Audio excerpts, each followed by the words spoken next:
Bonjour à tous, j'espère que vous allez bien. Alors je continue dans ma lancée des présentations rapides de plusieurs jeux, voilà, que ce soit par boutique ou par artiste, pardon, puisque comme je vous l'expliquais dans la première vidéo, je n'ai plus le temps de présenter les jeux un par un à chaque fois. Donc maintenant, dès que je pourrai, j'essaierai de présenter plusieurs jeux à la fois pour pouvoir avoir le temps de tous vous les montrer, en tout cas de pouvoir vous donner un aperçu.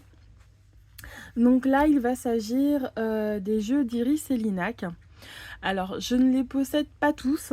Je possède seulement ceux pour lesquels j'ai eu le plus gros coup de cœur, parce que comme ce sont des auto-éditions pour la plupart, ils ont quand même leur coût, ce qui est normal. Donc voilà, j'ai pris vraiment ceux qui me sautaient le plus à l'œil. Donc on va commencer par un que je vous ai déjà présenté, il me semble. Il s'agit de l'Oracle des Contes et Légendes, donc qui est une édition limitée comme la plupart de ces jeux en auto-édition, si je ne me trompe pas. Donc moi j'ai le numéro 60. Donc il s'agissait des contes et légendes des régions de France, dont la Bretagne. Et comme c'était au moment où j'emménageais justement en Bretagne, c'était tombé à pic et j'avais vraiment flashé sur le concept du jeu.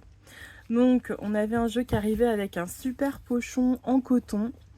D'ailleurs je regrette un peu que les autres jeux n'aient pas de pochon en coton comme celui-ci, parce que les nouveaux pochons en satin sont plus fragiles et ne supportent pas aussi bien le poids des jeux. Et c'est vrai que ce pochon-là à côté est vraiment solide. Je le trouve vraiment d'excellente qualité à côté des autres.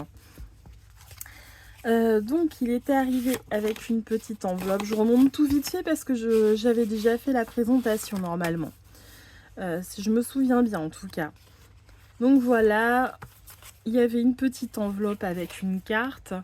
Ça c'est parce que c'était les premières commandes. Je crois que les suivantes n'avaient pas forcément tout ça.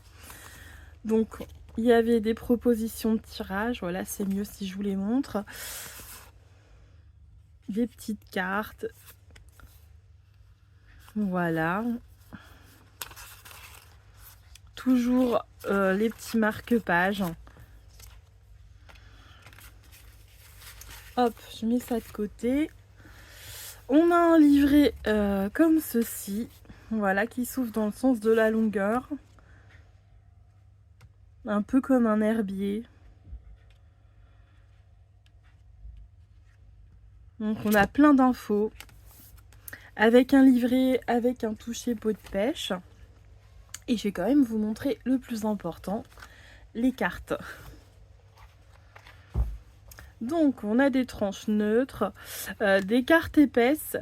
Et il n'y a pas de vernis supplémentaire, donc vous avez vraiment la sensation du carton, mais pas du carton désagréable sous la main, du carton lisse. Je précise parce que je vais faire la comparaison plus tard avec un autre jeu que je vais vous présenter dans un moment, qui lui a un toucher carton, mais qui a vraiment un aspect granuleux que moi je n'ai pas particulièrement apprécié. Mais il s'agit voilà, d'une autre créatrice, donc ce sera le sujet d'une autre vidéo. Donc on a un dos comme ceci. Voilà. Et on avait des cartes comme celle-ci, avec des très très beaux paysages. Donc on a le père Fouettard, la Beuphénie. Donc ce qui est bien, c'est qu'on a des personnages qu'on connaît comme la Dame Blanche. Au passage, la carte est vraiment magnifique. Et la Mélusine, on connaît, les Corrigans aussi. Et puis il y en a d'autres comme la Velue, par exemple. Bon, Barbe Bleue, c'est connu. Marie Grouette, je ne connaissais pas. Et puis vous avez vraiment tout un univers mystique de contes et légendes avec des personnages et des paysages qui se prêtent à merveille au thème. Et je trouve vraiment ce jeu fantastique. J'avais vraiment flashé sur déjà le thème et puis les illustrations. qui je trouve ont vraiment une magnifique ambiance. Alors celui-là, dès que je l'ai vu, je savais qu'il allait rejoindre ma collection, qu'il me le fallait absolument. J'étais prête à tout et n'importe quoi pour l'obtenir. C'était vraiment le gros coup de cœur et ça l'est toujours d'ailleurs. Je suis vraiment très contente qu'il ait rejoint ma collection. Il y a vraiment de quoi faire de beaux tirages. C'est des personnages très parlants.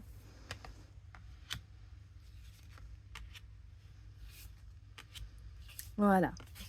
Très beau paysage. On apprend plein de choses en plus sur les contes et légendes de France, donc c'est super passionnant. Si ensuite on a envie de creuser, ça donne un début de piste. Voilà. Hop, je vais le ranger.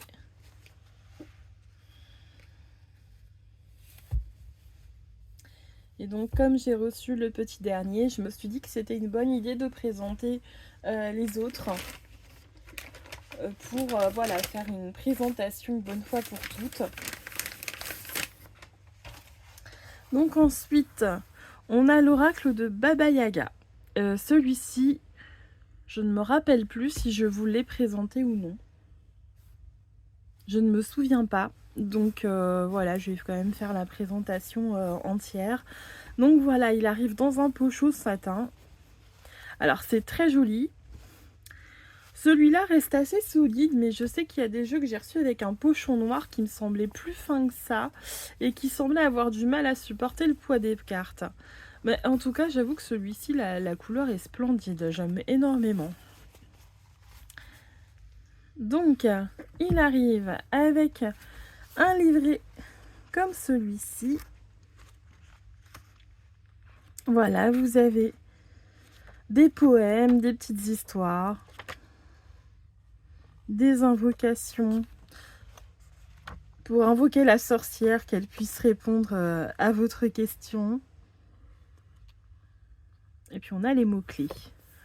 Voilà. Donc moi, j'ai le numéro 1.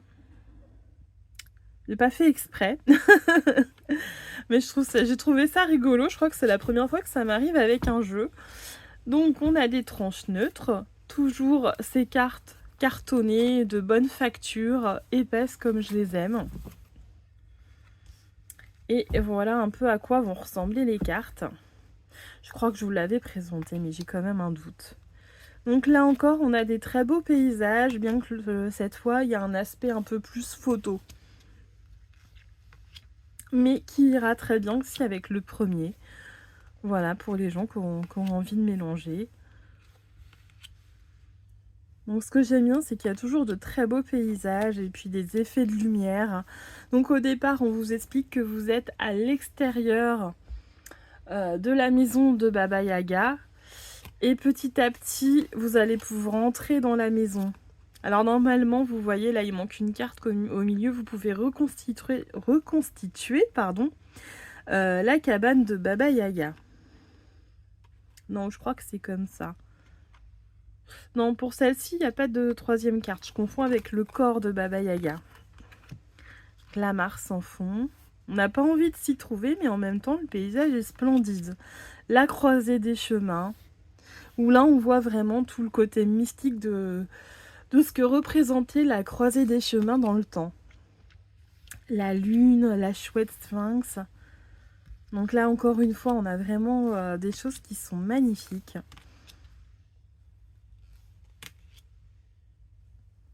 On a des jeux très originaux qu'on voit pas partout, faut reconnaître. Et c'est vraiment ce qui m'a plu. Donc là, on arrive à la porte de la hutte. La rivière serviette, le balai, la bibliothèque de grimoire, le miroir d'eau. Donc là, on voit qu'on est rentré dans l'antre de Baba Yaga. Et elles sont vraiment solides ces cartes, hein. J'aime beaucoup la texture. La tête de Baba Yaga. Alors, je vais voir si je peux essayer de vous la reconstituer parce que c'est assez rigolo à faire. Je vais mettre de côté celle que je vous ai déjà présentée. Voilà. Alors, on a la tête de Baba Yaga. On a le corps. Et on a les jambes. Voilà. Donc, ah oui, alors vous n'allez pas voir les jambes par contre. parce que j'ai pas assez de recul. Voilà, donc vous voyez, en fait, ça continue comme ça. On a les jambes en squelette d'ailleurs. Et vous allez avoir Baba Yaga en entier. Donc j'imagine que si vous vous retrouvez avec cet ensemble de cartes dans votre tirage, là, ça va avoir une signification particulière. Il y a vraiment un message que Baba Yaga, pour le coup, souhaite vous faire passer. Le chaudron, donc là, on a ses instruments. Le plafond tempête, superbe. La bobine de fil d'or avec ce charmant petit chat au-dessus. J'ai le même à la maison d'ailleurs.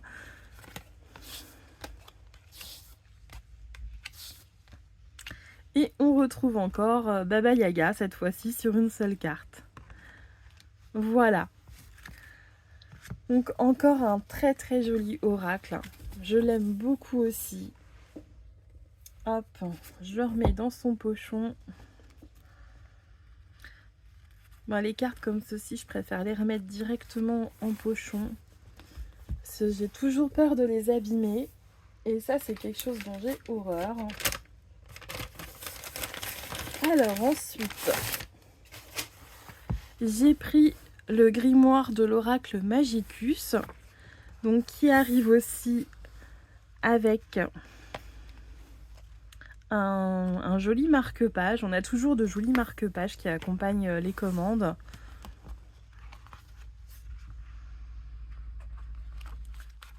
Et là, on va avoir des personnages historiques ou mythologiques importants.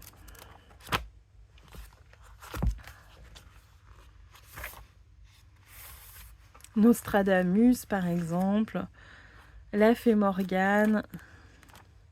Donc on a vraiment beaucoup d'infos dans ce grimoire, hein, comme à chaque fois. Et voilà, c'est ce pochon-là qui, par rapport aux autres, me paraît fragile. Alors il est très joli, hein, satin noir comme ça, il n'y a pas de souci. Mais par rapport au vert, par exemple, il me paraît plus fin. Et je pense que c'est un pochon sur le long terme qui ne va pas très bien supporter les différentes ouvertures et manipulations et surtout le poids du jeu. Alors peut-être que je me trompe, hein, mais c'est un avis personnel. Ouais, il est plus fin que le vert et je pense pour moi que sur le long terme, il va s'effilocher. Les coutures et le tissu vont s'user et je pense que c'est un pochon qui va s'effilocher sur le long terme. Bon après c'est pas grave, je le remplacerai, mais c'est un petit peu dommage parce que les pochons de départ étaient de très très bonne qualité, donc c'est un peu dommage de ne pas avoir conservé les mêmes. Hop, j'éteins ma bougie parce que mon chat m'a rejoint. Je voudrais éviter qu'il prenne feu. Donc cette fois-ci j'ai le numéro 74, donc vous voyez il n'y a vraiment pas beaucoup d'exemplaires à chaque fois puisque là on voit qu'on n'en a que 100. Donc c'est un oracle qui existait en couleur, que j'avais failli prendre et je regrettais d'être passée à côté, mais à l'époque je ne pouvais pas le prendre. Et là finalement, avec le temps, je suis très contente d'avoir d'avoir dû attendre, parce que j'ai pas vraiment eu le choix, et d'avoir eu la version noir et blanc, parce que je trouve que ça donne une profondeur et un côté mystique aux cartes que n'avait pas la version colorée. Et je trouve ce jeu encore beaucoup plus réussi dans cette version. Elle a vraiment bien fait.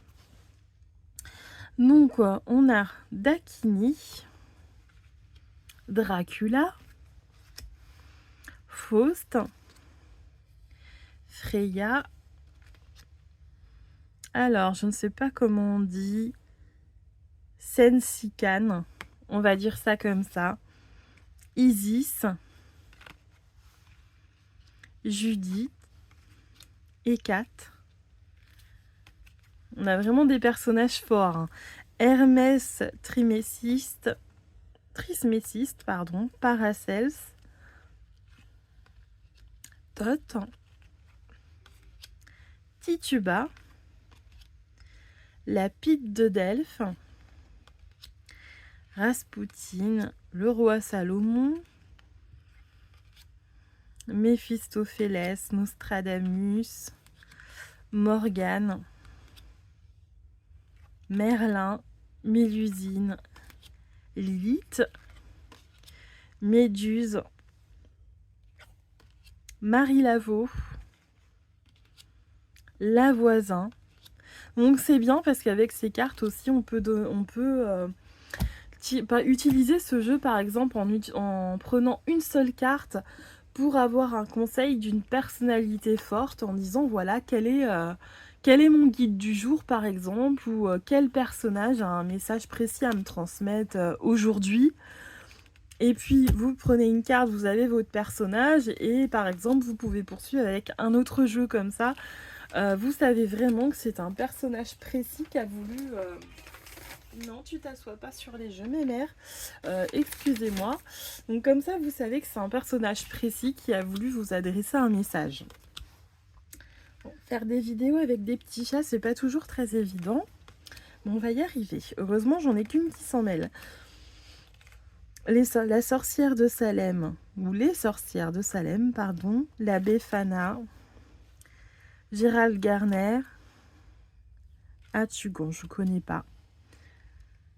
L'arachne, je suppose.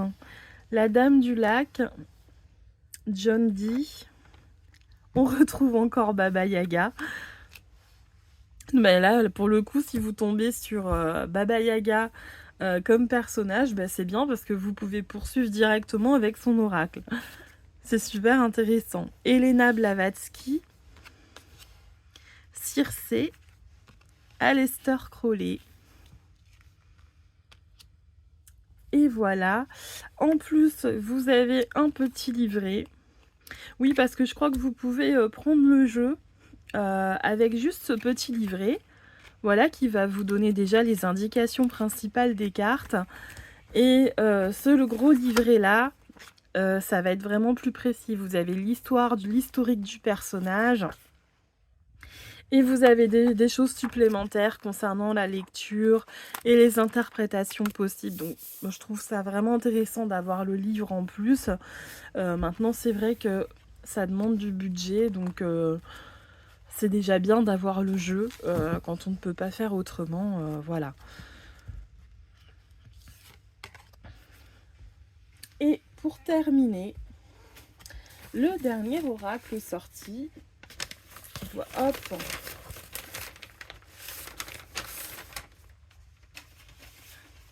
Donc qui lui est dans un pochon en suédine. Tiens, il est plus solide celui-ci, ça c'est top.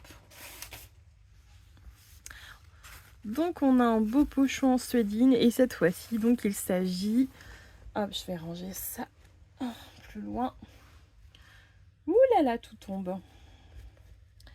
Hop, je vais mettre ça de l'autre côté, je commence à manquer de place. Donc le manoir des Élébores noirs. Donc là, je suppose qu'entre-temps, il y a dû y avoir déjà plein de présentations de ce jeu. Comme j'ai pas eu le temps de le faire, voilà, je me suis dit c'est l'occasion, puis je vais faire tous les jeux que je possède pour le moment. Donc j'ai le numéro 14 sur 100, donc encore une fois, il n'y en a pas beaucoup. J'ai pas vérifié s'il lui en restait, je vous laisserai regarder sur son site s'il vous intéresse. Alors, il arrive avec un livret, mais alors un livret vraiment original, hein, ça ressemble à un journal de bord. Très agréable à consulter. Je ne l'ai pas encore utilisé celui-ci. Donc vous avez un petit courrier que je ne vous lis pas parce que je vous laisse le plaisir de la découverte s'il vous intéresse. Voilà, vous avez encore un petit courrier, une petite carte. Voilà. Alors vous pouvez aussi commander un coffret pour aller avec. Je ne l'ai pas fait.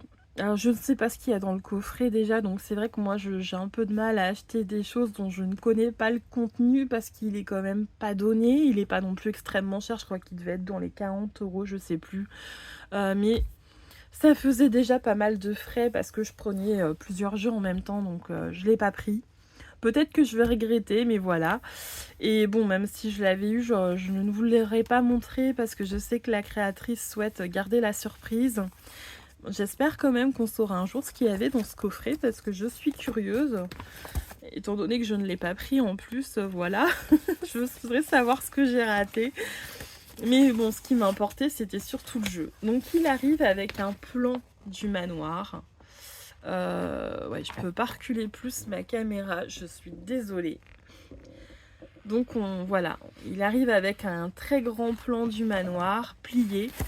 Plan dont vous allez pouvoir vous servir pour effectuer des tirages spécifiques. Et selon les pièces, il y aura un message particulier pour un domaine particulier. Donc là, même au niveau des cartes, par exemple, on voit que le crâne correspond à la bibliothèque. Si elle atterrit sur une autre pièce, ça va avoir une signification particulière. Il faudra que je prenne le temps de bien lire le livret. Parce que voilà, il y a une vraie utilisation, il y a un mode d'emploi pour ce jeu, mais comme je n'ai pas encore eu le temps de l'utiliser, je ne peux pas vous en dire plus. Peut-être que je referai une vidéo plus tard si je le représente lorsque j'aurai eu le temps de l'utiliser correctement, mais ça ne sera pas pour tout de suite. Donc les cartes ont une forme très originale. J'aime beaucoup. Les tranches sont neutres comme d'habitude. On a un très joli dos avec un blason. Alors, qu'est-ce que ça nous dit? Tempus. Je suis pas sûre du deuxième mot. Tempus et Dox Pepum. Je suis pas sûre. Vous me direz. Et donc, on va commencer par la carte du manoir. Normalement, il doit encore être dans l'ordre, vu que j'y ai pas touché. Le vestibule, donc en plus on a le droit à une visite du manoir en même temps, ce qui est super génial. Ça fait vraiment penser au manoir de Disneyland Paris. C'est ça que j'ai adoré. Le couloir infini, le salon, la bibliothèque, la salle à manger, la cuisine, la salle de jeu, la pièce interdite, l'escalier en colimaçon, le grenier, le boudoir, le cabinet de curiosité, le jardin d'hiver, le portail du jardin, le cimetière. Magnifique cette carte. La chapelle en ruine. Donc là encore, magnifique ambiance de jeu. Je trouve que tous les jeux s'associent très bien entre eux. En plus, si on s'amusait, par exemple, l'oracle de Baba Yaga et celui des contes et légendes de France, je trouve, pourrait très bien s'associer avec celui-ci. Le Magicus est plus à part parce qu'il va représenter des personnages, il a un côté un petit peu plus moderne, enfin en tout cas il n'est pas dans le même style graphique. Donc c'est pas forcément un oracle que je mélangerais aux autres, mais je trouve que les autres se mélangent bien entre eux par contre. Meuble d'apothicaire, la chaise squelette, le bras chandelier,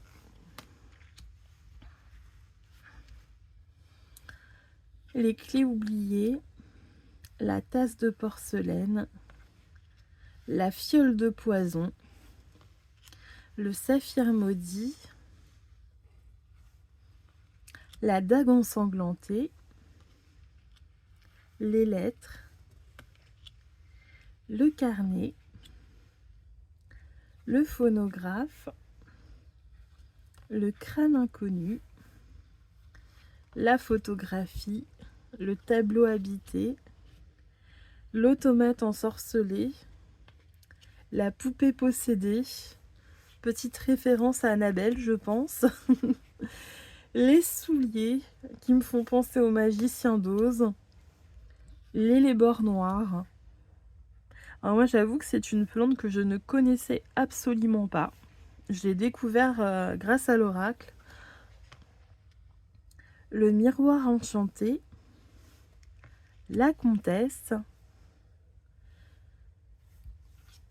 le comte, le joueur de cartes, la jeune mariée, donc là on retrouve vraiment Disney, les triplés. C'est pas dans un film d'horreur qu'il y a des triplés dans... Zut, comment ça s'appelle? Vous savez, le manoir du père qui est le père qui est enfermé dans un hôtel avec sa femme et son fils qui est gardien et qui devient fou. Il y a au moins des jumelles. J'arrive plus à retrouver le titre, j'ai une trou de mémoire. Donc on a l'enfant, les domestiques, le vampire, les deux frères, les spectres errants, le poltergeist et l'ombre. Carte très menaçante qu'on n'a pas du tout envie de croiser. Voilà pour ce dernier jeu. Donc celui-ci est vraiment très abouti aussi. Puis il a vraiment une originalité dans sa forme, je trouve, qui est très bien choisie. Donc voilà pour les oracles d'Iris et Linac, pardon. Voilà, si j'en ai d'autres par la suite, je vous les présenterai bien entendu. Je sais qu'il y a un ou deux mass market que j'aimerais bien trouver d'occasion, parce que je crois que de toute façon ils sont plus vendus en neuf. Mais voilà, en attendant, c'était mes gros coups de cœur. Je suis contente d'avoir pu tous les obtenir, notamment ce petit dernier qui est vraiment magnifique. Voilà, j'espère que cette longue présentation vous aura plu. Et puis je vous dis à la prochaine fois pour une nouvelle vidéo. Portez-vous bien.